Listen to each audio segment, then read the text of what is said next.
And that's like the basic standard, hey, my dog doesn't pay attention to me, and or my dog has some fearful confidence issues. If you have a dog that has fearful or confidence issues, that's the exercise you want to do. Hello everybody, and welcome back to the coolest dog training channel right here on YouTube. I'm Tom Davis, America's Canine Educator. If you're new here, hello, welcome to my channel. If you've been here for a while, thank you so much for joining me. Now today we have a very common case that we see all the time here at the facility.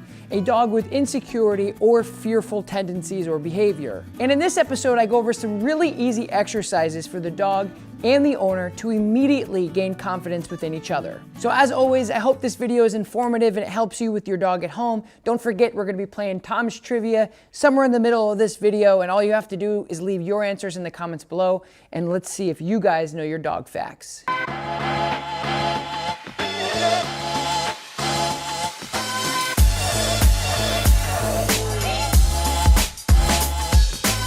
Because basically what I like to do is your obedience is going to be your communication. So if your communication is not clear or there at all, like if you're like, hey buddy, heel, and he goes whoop, and he goes sit, and he's like, what? That's where we'll start. But I mean, if he's good with that stuff, then I know I can gauge where we're at. So why don't you just do like basic obedience with him? I just want to see like where your relationship is with him. I just got off the phone with the lady from Australia. If you're having behavioral problems, but you can't communicate, you know, it's like having a relationship with somebody on any level, boss, significant other, brother, sister, whatever, and you're mad at each other, but you can't talk to each other. Like we speak two different languages, and like it's so frustrating.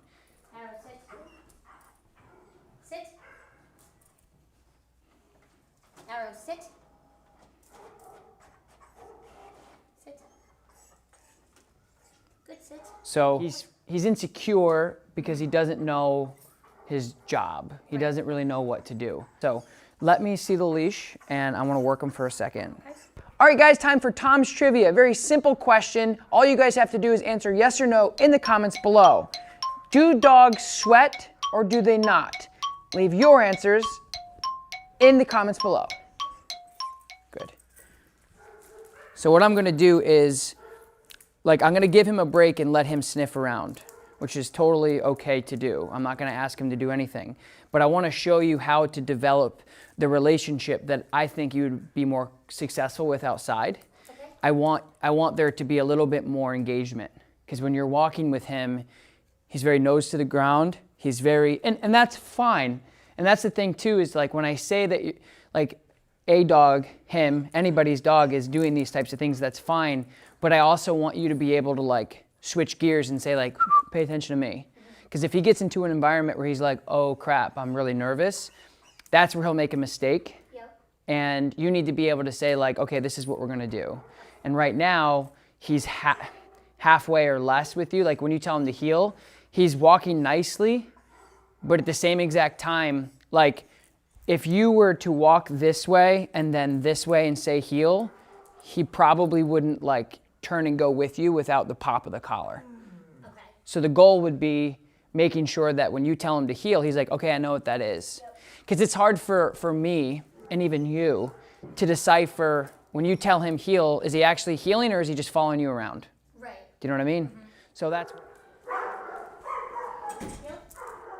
good. Their snap is so much better than mine. Oh, I'm a professional dog handler, so I've been doing this for 11 years, 7 days a week for 12 to 14-hour days. I should be able to get to heel a dog around with a piece of string, but not everybody else is going to be able to do that with that amount of control, read body language, heel, etc. So we're going to have you guys continue to use the prong for more of a safety thing. It's tough. There, good. Good heel. There, now do it again. Just turn again.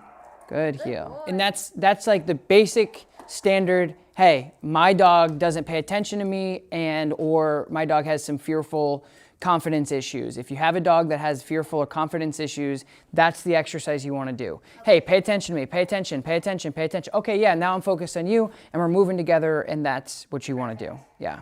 So I want you to do that again, but let me see him for 1 second. When he gets to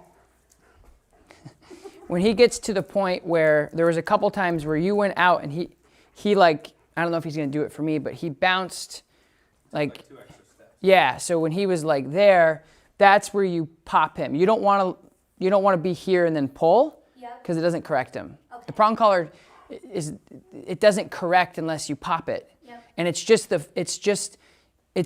it's all of those pressure points coming up at once to say, hey, pay attention. So if he pulls on, like he could literally pull on it like this, he's pulling on it right now, doesn't do anything, doesn't affect him, doesn't consequence him, doesn't have any correction with him.